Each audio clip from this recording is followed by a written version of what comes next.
two more questions. For the general public, how can one easily get started with MI?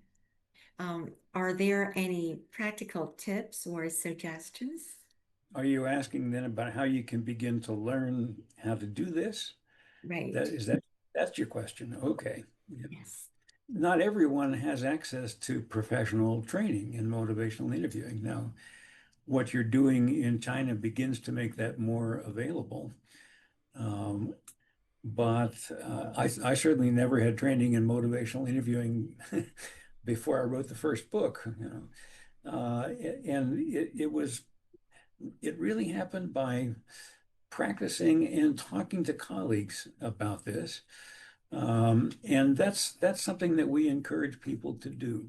If you have a small group of people who want to learn how to do this, and you don't have an expert trainer available immediately to help you with it, of course, reading about it is a start, but that doesn't change behavior to begin with. Uh, Trying together, practicing together, using the component skills of this is a way that you can begin to learn. And start with listening skills because they're fundamental and they're not easy. Um, and practice together in a group, listening to each other and be kind to each other. This is not a competition.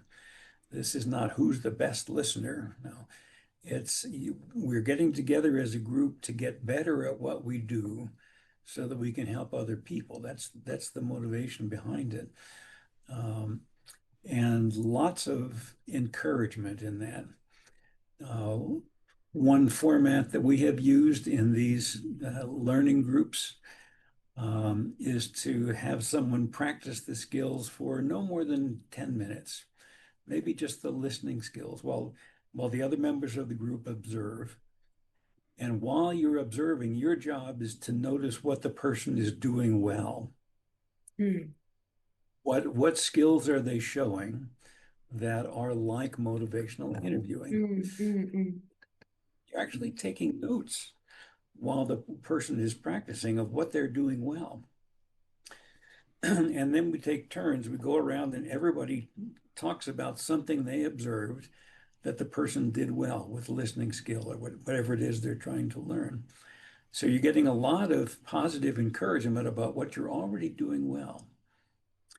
And then we had a little rule that one person and only one person could make a suggestion. Here's something you could try next. And the fun thing that we did was we randomly chose who got to make the suggestion by rolling dice.